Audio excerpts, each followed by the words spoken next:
Okay, reading from the Caitanya-bhāgavata Antya-lila, chapter 5, Antya-khaṇḍa, chapter 5, text 354. Neelambari, anything she wants to eat, you're welcome to take there. Yes. Okay, if she wants any sweets. Okay, they're on the right-hand side of the counter. Okay. Okay. Did I say Om Namo Bhagavate Vasudevaya? Om Namo Bhagavate Vasudevaya. Om Vasudevaya. Om Namo Bhagavate Vasudevaya. Om Namo Bhagavate Vasudevaya. Om Namo Bhagavate Vasudevaya. Emata Nityānanda svānubhāvā-raṅge. Biharena sakala pārṣada kari saṅge. In this way, Nityānanda enjoyed his own ecstatic mood as he sported in the company of his associates. Om Jnana Timirandasya Gananjana Shalakaya Chaksur Unmalatam Yena Tasmai Sri Gurave Namaha Sri Chaitanya Manobhistam Stapitam Yena Bhutale Swayam Rupa Kadamayam Dadati Sa Padantikam Vanchakalpa Tarubhyascha Kripa Sindhu Bhayevacha Patitanam Pavanebhyo Vaishnavebhyo Namo Namah Sri Krishna Chaitanya Prabhu Nityānanda Sri Advaita Gadadhar Shivasade Gaur Bhaktavinda. Hare Krishna, Krishna Krishna, Hare Hare, Hare Rama, Rama Rama, Hare Hare. So welcome to the greetings from the street, Giriraj Ashram in Govardhan. I finally have my own ashram. Yeah. And there's some nice devotees that are staying at this time. People are starting to come back to the Dham. So I'm able to have my class every day. It was at 5. Now it started at 6. But because the devotees that come into the class were feeding the cows, we postponed the class to 6 so that they could come. It's just an amazing place, Govardhan. You know, it's more open than Vrindavan because it's incredible. You have this big mountain that occupies the whole center of everything. It's okay. And so it always has a more airy, you know, kind of feel to it. And I'm really happy of Yavat Sundari. She stayed extra and she was able to stay in our new ashram rooms. We only have, besides mine, we only have one ready and one more is going to be finished and then they're going to start 2 more.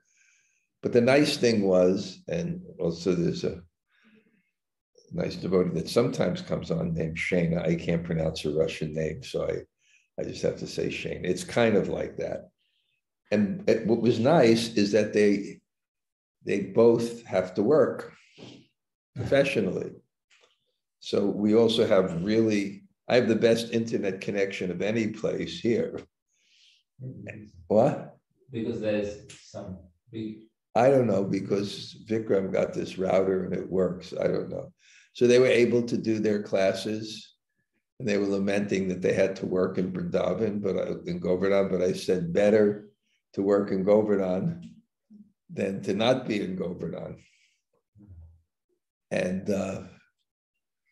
it's just, yeah. And other interesting things too. Vikram, he's helped me with the construction and he likes to take people around. he took Joel Kaley and his family to Jaipur. And he has a very good friend who I know now very well, who is the grandson of Prabhupada's first disciple. And he left home when he's 9, he's 50 now, to practice kind of not black tantra, but just, creating auspiciousness and things like that. So somehow in this beautiful courtyard that we now have, he's having before he goes for his sadhana for 108 days, I'm not involved. I go to bed and sleep, but some people stay up all night. He does this yajna to invoke auspiciousness. So last time I just went to sleep and I woke up, and then by 3 o'clock I went out there. They were still doing it for like 9 hours with 100 kilos of wood and a special type of wood called oud. I think O-U-D. It's very agar wood, and it went on like I watched him. He's chanting my swaha, swaha, swaha. It lasted until 5:30. But the interesting thing now is the huge yajna place out of Astadhatu. It's 5 days after they had it. The bottom is still too hot to transport. And I asked him why. He said, it was my Sanga. You won't have this in ordinary. I don't know, maybe it was 100 kilos of wood. But he said, my Sanga, it will. And he's very nice. That's someone told me, a friend of mine many years ago, he said, in Vrindavan, you don't have to watch television. You just walk out the door, and then very fortunate, Bhaktivedanta Swami invites me every day for lunch. I'm just rapping with the group now. And he has this yoga teacher, a disciple of his, who's only like early 20s. He practices yoga 6 hours a day and does 6 hours chanting too. So I go lunch at 2, I go to him at 1 for an hour, and he's putting me through a real. How was it? Great. But I mean, I have to put out. I have to put my head on the floor. Sitting up. It's not easy when you're 72 to go away. He says, you got to do it. Different things. I'm working my way in. He's definitely stretching different parts of the body. But then Bhaktivedanta Swami, because it's Ras Purnima, because there's 2 rasa dances. But there's one in Vrindavan near Seva Kunj, which is the Sharad, I think, Purnima. And that's with all the various groups. And I think this is just with Radha's group at this time of the year. So Chandra Sarovar is one of the most beautiful, well-kept places in Braj. Huge, like bigger than Kusum Sarovar almost, I think, or as big, but just as beautiful.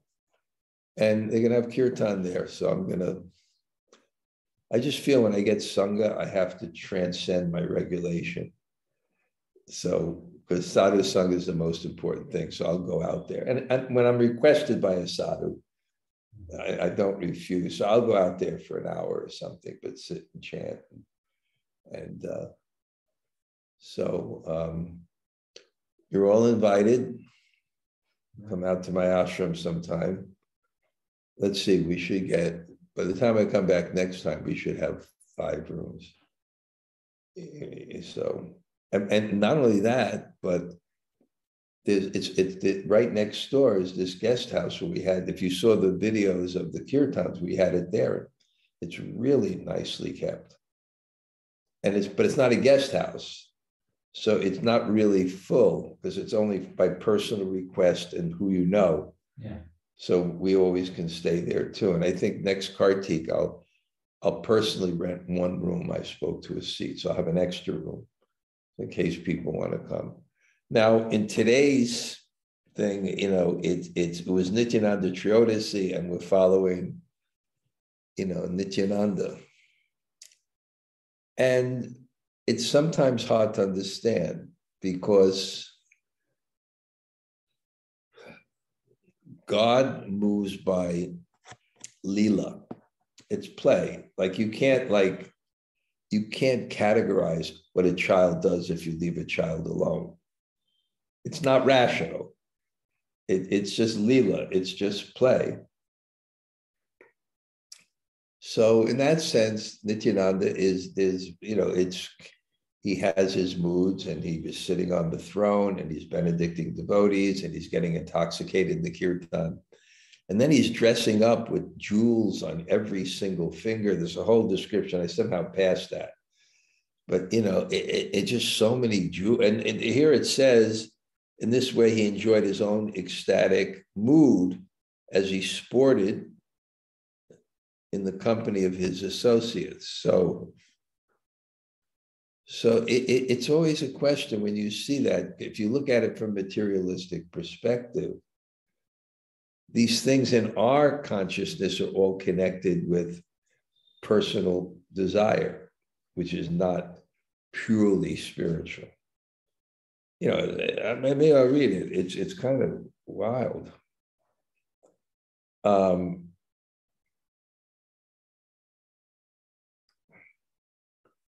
One second.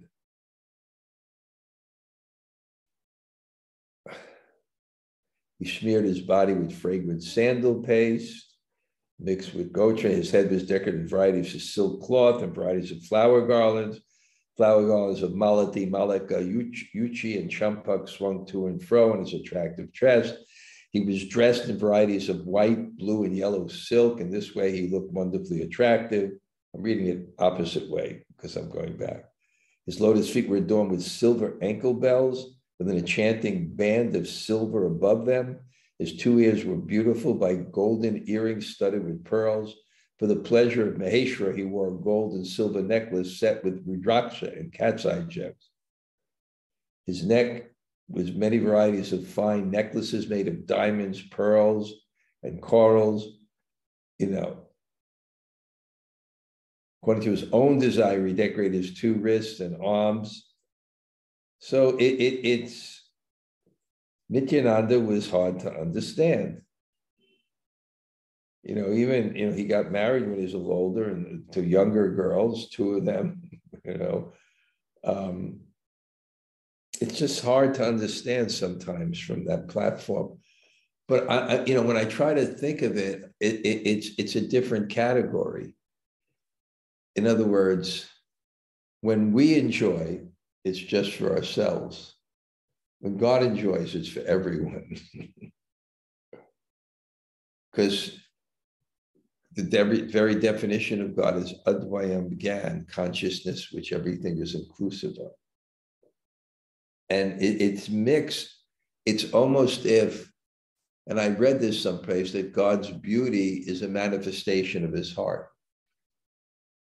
There's actually 2 types of beauty in the world. You even see it karmically. One is like Bollywood, Hollywood.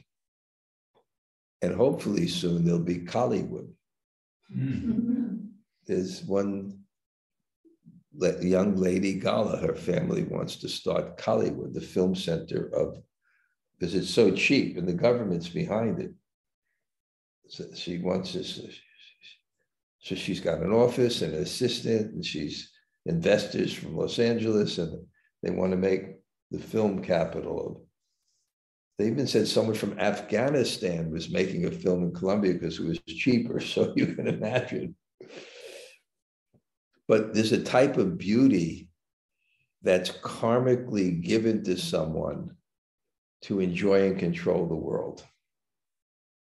That's right. You have karma, you've done things, and what is the benefit? The benefit is you get things where you can control and enjoy. But there's another type of beauty that you see sometimes where someone's very beautiful, but it's not licentious, it's pleasing. So God's beauty is really to please the world.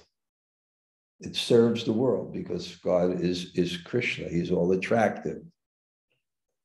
He's all attractive, so it's to please the world. So it's kind of has a very pure consciousness.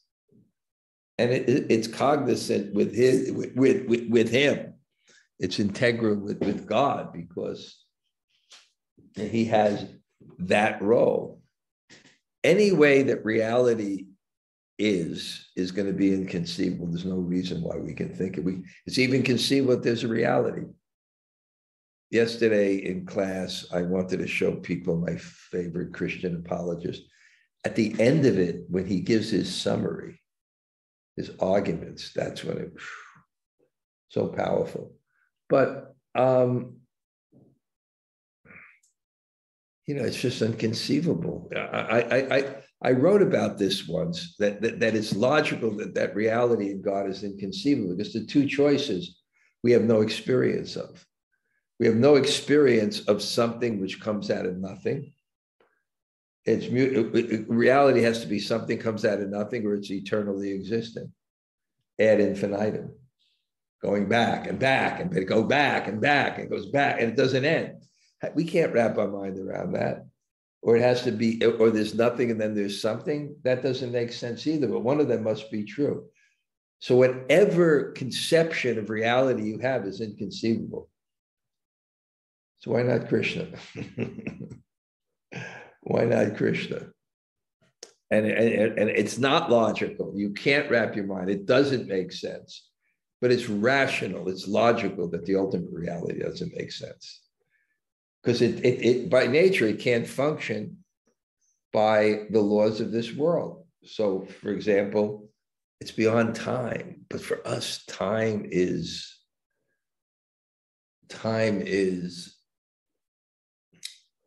all powerful.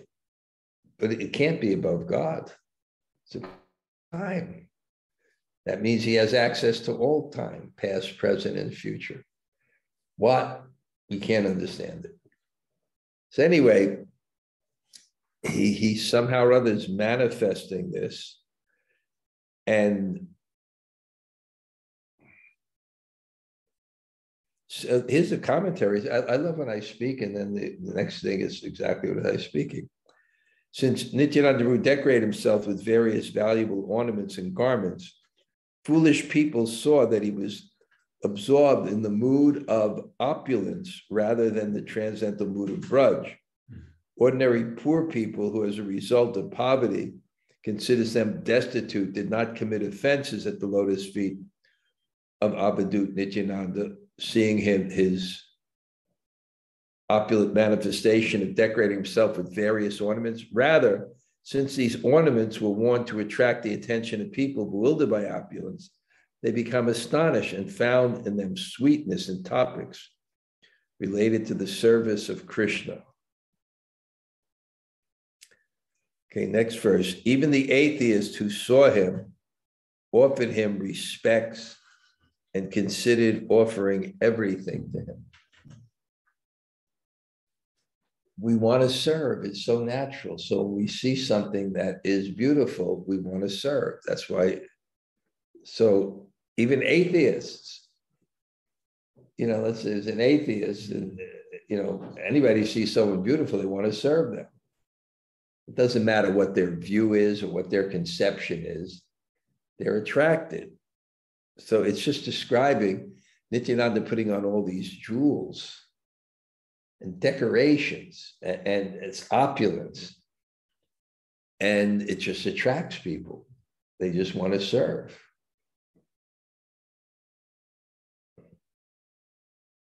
Sundara, no. I think that happened to me when I first saw your niece when she came here. Yeah, she was so attractive, right? And you were talking about young girl. How old was she at the time? She's not 14. No, before. Wow. What's wrong though?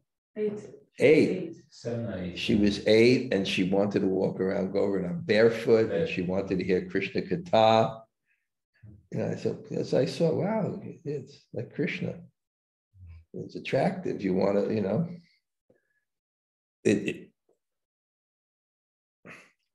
the body of Nityānanda Swarup was most enchanting. He glanced mercifully on everyone. That's a nice concept. A glance, and it's just it just proves the point that the body talks. Just some people know how to read it better than others. But I told this, there's a book called Blank by this social I guess sociologist like Malcolm Gladwell. I like his books. I don't read many other books, but that's a good one because he has relevant points. And he described in this book, it was a whole some kind of point was being made that I was interested in for my service. But about these people, these scientists that study the face, and they found out 360 different muscles and what emotions they're connected to. And these people could read anybody's face and tell what they're up to. They practically can go into the most wanted posters in the post office. And in America, the FBI has 10 most wanted people, and they put their pictures up. They can practically tell the crime the person committed by looking at their face. So, smiled mercifully. So somehow the smile, his glance, just his eyes, communicated his compassion to people. And that you know, and when Krishna goes into the forest of Vrindavan, and everybody offers their best to Krishna, the deer, the baby does offer their cuteness through their eyes to Krishna. So, ki bhojana, ki sayana, kiba paryatani, sheneka na yaya vyarta sankirtana vine. While he was eating, sleeping, or wandering about, he did not waste a moment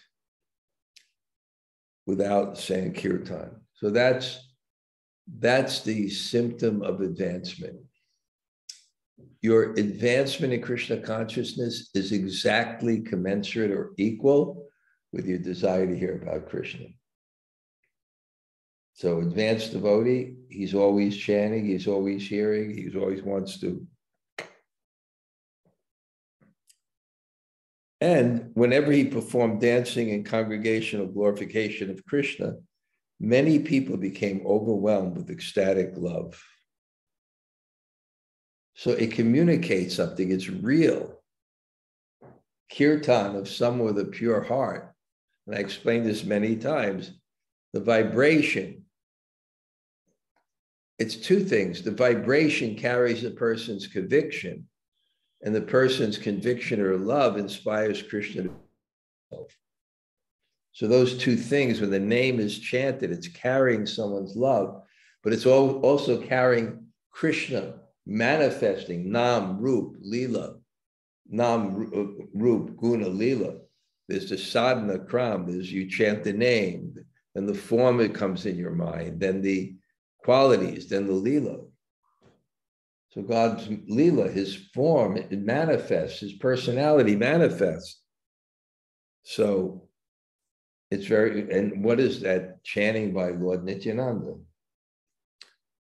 Even the householder's children who did not know anything uprooted large trees. They roared loudly, uprooted trees, and ran around exclaiming, I am a cowherd boy.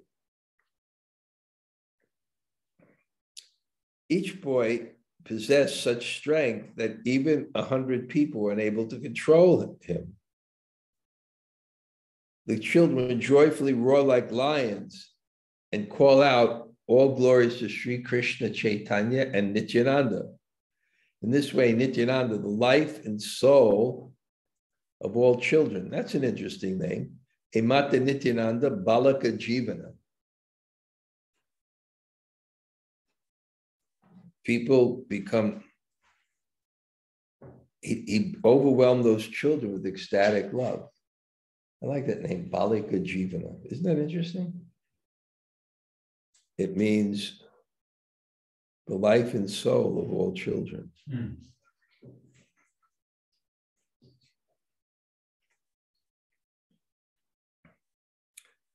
For 1 month, those children did not eat anything. People became struck with wonder on seeing this. All the devotees became overwhelmed with ecstatic love, and Nityananda became the children's sole protector. The Lord would feed children with his own hand as if they were his own children. He would sometimes bind one of them and keep him nearby. Although he beat them and bound them, they would laugh loudly. So somehow, you see, I just read your face. You see what I'm saying? You're like, what the hell is this? You know, it's very obvious. It's like, all right, what? So that proved my point, right?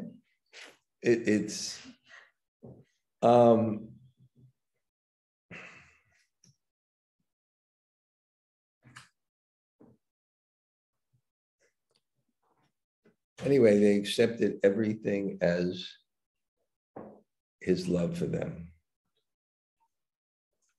Yes, you can come in. It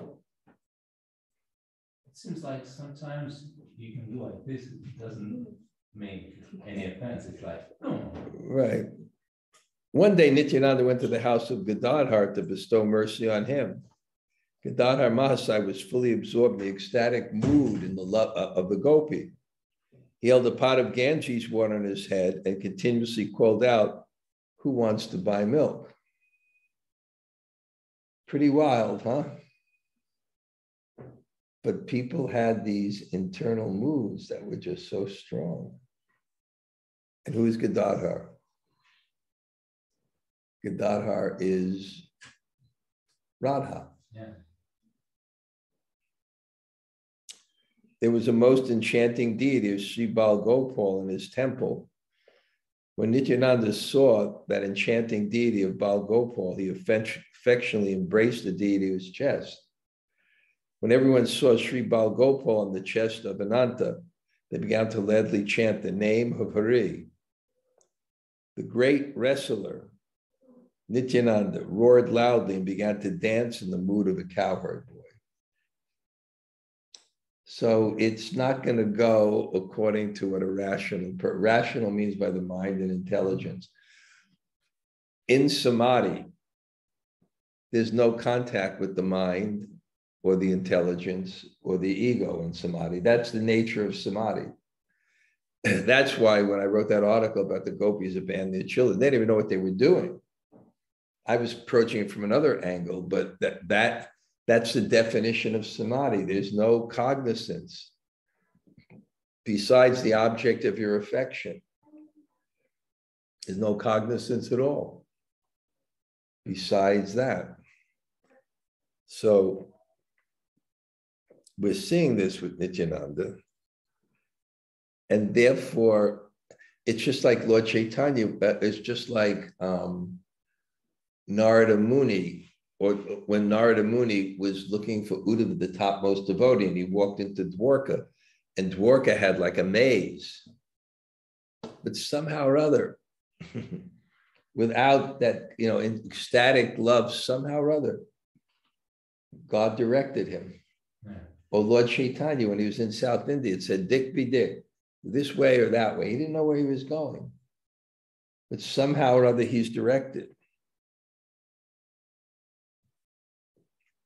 Then Madhava Ghosh sang about Dan Leela, and the lion-like Avadut became greatly satisfied. The voice of the fortunate Madhava was so sweet that the crest jewel of Avadut became absorbed in ecstasy. So now they're seeing all this happening in this great kirtanir.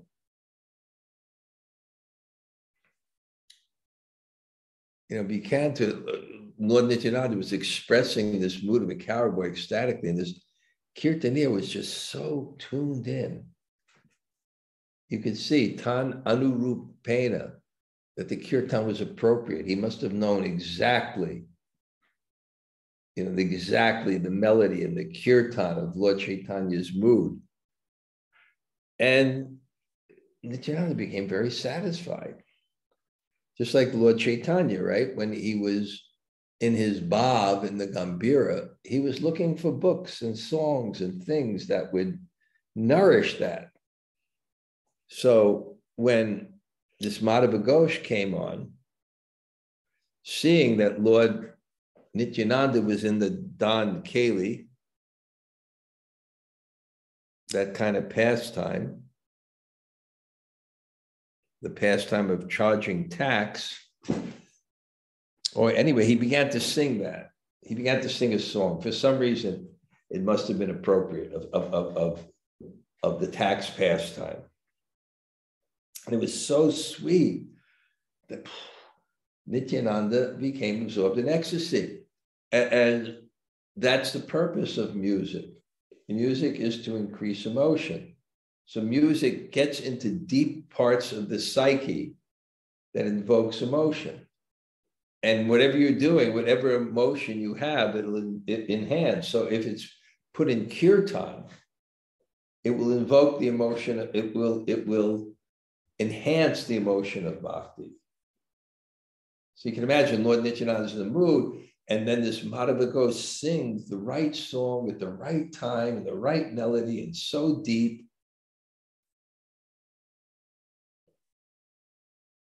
And the happiness of his own ecstatic love, Erupa Lila Tana Nija Prema Range, Sukriti Sigadadhar Dasya Kari Saṅge. In the happiness of his own ecstatic love, Nityānanda enjoyed such pastimes with the fortunate Sri Gadadhar. And Gadadhar, who is Gadadhar is Radha. So what is the position?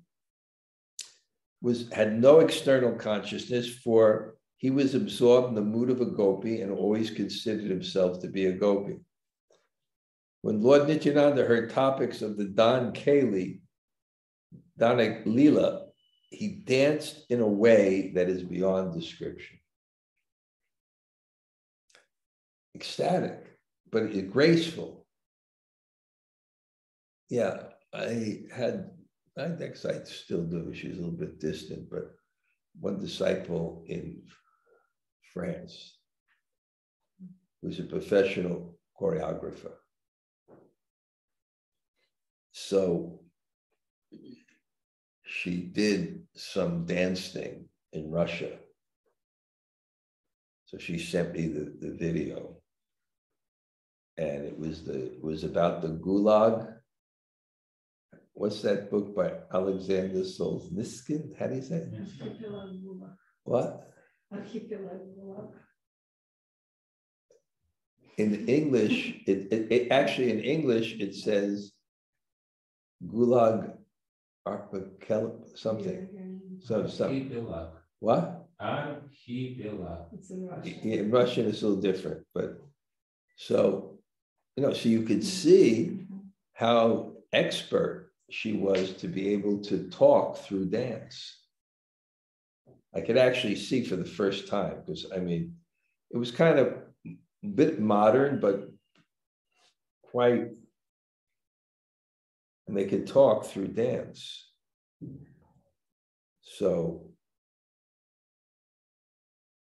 Lord Chaitanya heard this Dana Keli Lila. He danced in a way that is beyond description. The tal and the rag and into his heart and the mood. And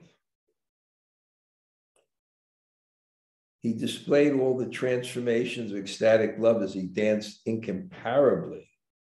As he danced, the movements of his bodily limbs appeared like lightning. How wonderful was the movement of his arms. How wonderful was the movement of his eyes. How beautiful was his smile, and how wonderful was the way he swayed his head. How wonderfully he jumped about, keeping his two beautiful feet together. The men and women, in whatever direction Nityānanda cast his love-filled glance, all floated in the mellows of love of Krishna. So all these external things is not what's important. What's important is the inspired side, what they represent, how they make people feel. So Lord Nityānanda is just filled with this love of Lord Chaitanya, and he's in the mood of a cowherd boy, and he's overwhelmed by the highest ecstatic love. And it affects people, but some people can't understand.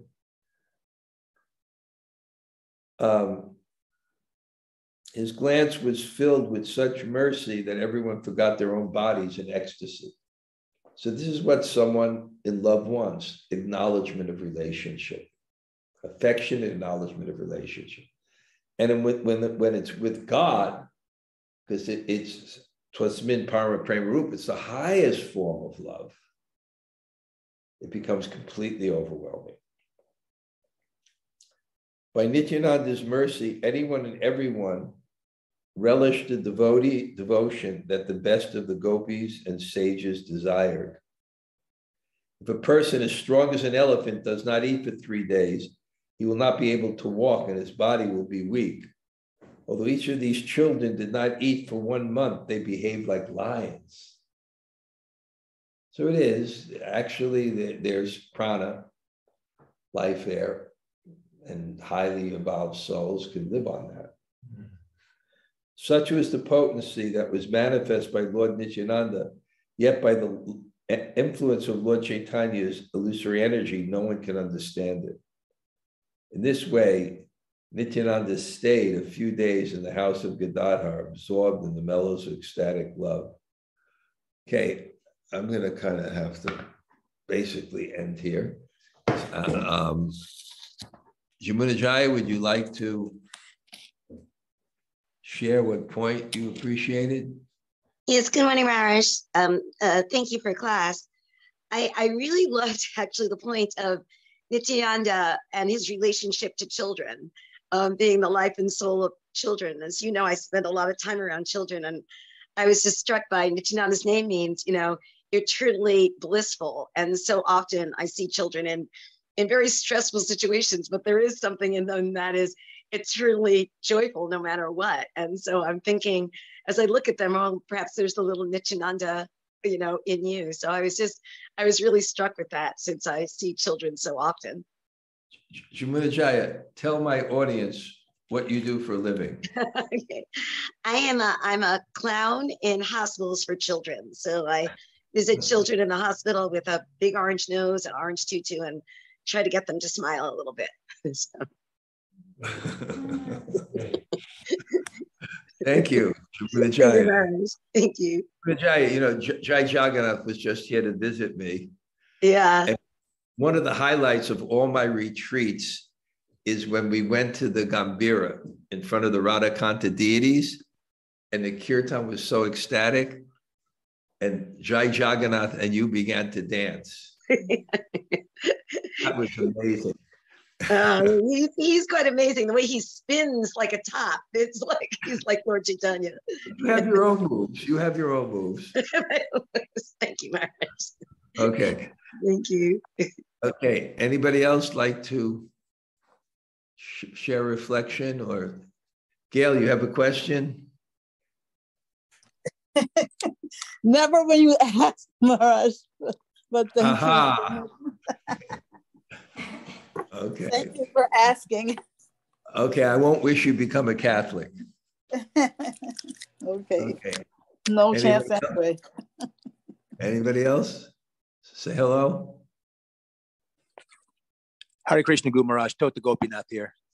How was it up at Bhakti Bandhav on the weekend? We had a great program, a decent turnout, and just as always, just a nice day, and in a beautiful scenic Ellenville. Who came of my people? Myself, Kishori Radha, Lal Govinda, Brajasundari Radha, Chanda Singha, Gopi Kishore, Jaishi Radhe, Ram Sadowski, and our program organizer, Sri Rupa. Wow, okay. Nice.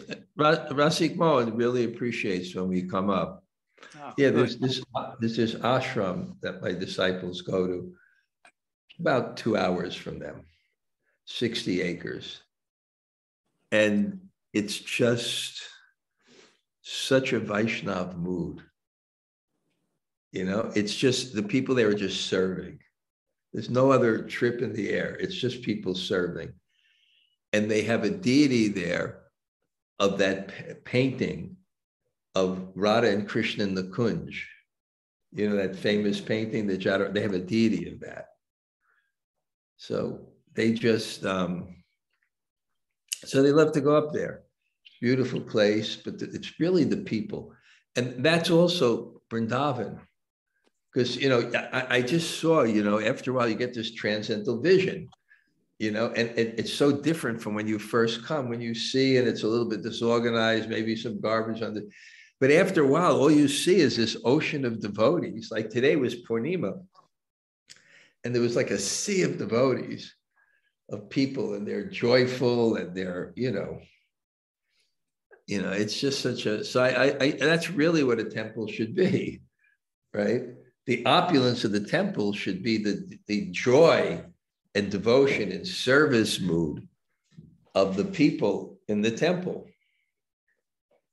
And when other elements enter in, it becomes so unpleasant because you don't actually see the spiritual world. So that's what's so nicely. And then I wrote an article on culture after some study about it. And it says the most important thing of an organization is its culture. And its culture is not what you say it is. It's what people say. It's what people feel when they come. So I wrote for Sham Ashram, which I'll be going down there on the 23rd. If anybody's free and want to have a beautiful retreat in a real paradise, I wanted our mission statement to be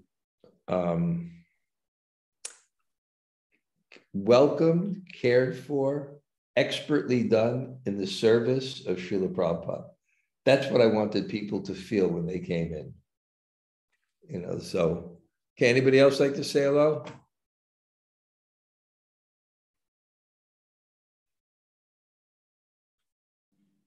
Hare Krishna Maharaj. So give your mother joy. This is her daughter. You see your mother? No, not yet. Oh, I see her now. She can't leave. That's the problem. She was supposed to leave today and she canceled her car. Yeah, I know. She just can't leave. Yeah, I wish I was there also. Okay. Now, you know, I'm going to make a Puri Yatra and a Govardhan retreat next year and then put my disciples in anxiety which one they should go to. Oh my God. And because I feel confident that this Govardhan Yatra people will want to come, you know. And the other one, there's so many people down that direction. We come to both, Maharaj. What? We come to both. You can come to both. There's no problem with that. But they're going to be a little separated. You know, there's not going to be one after another. Oh, yeah. Yeah. So, yeah, it's just, I'm going to actually probably even have the dates out before I leave India. I'm already going to settle on the dates. So, I hope I can come. The visa thing will change so that you don't get your 30 days. Yeah. Okay. Anybody else? Thank you, Mark. Anybody like to visit me? I have my ashram here. Okay. Anybody else? Say hello. Hare Krishna Gamaraj, it's Kadamba Mala. Hi, Bo. Okay, that's not my room. That's your room, right? No. I'm upstairs. Yeah, I'm upstairs. Okay, nice to see you. Good to see you too. Looking forward to you coming back. I'll be back for a few days. I'm looking forward too to my big orthopedic bed that I got when I was a little bit ill. It's a great sleep. Okay, anybody else? Hare Krishna Gamaraj, well, Govinda. Thank you for calling. Hello. Thank you. Well. Okay. Good to see you. Nice up there, Bhakti Bandhav? Oh, it was a great day. Great. What did you cook? I cooked a chickpea spinach sabji. Okay. All right. Anybody else? It was good. I'm sure it was good. You're a good cook. Anybody else? Yeah. Okay. Krishna Guru Maharaj, Namaste here. Nice to hear you. Thank you for the class. I wish I could be there, Guru Maharaj. My heart is there with you. Why not come? Well, so many problems here. Okay, we'll talk sometime. I'll see if we can Maybe solve next- your problems. Next year, I hope so. Both. I want to remove all obstacles for you to come. Thank you, Guru Maharaj. Okay, Haribo. Good. Haribo. Anybody else? Okay, off to Chandra Sarovar.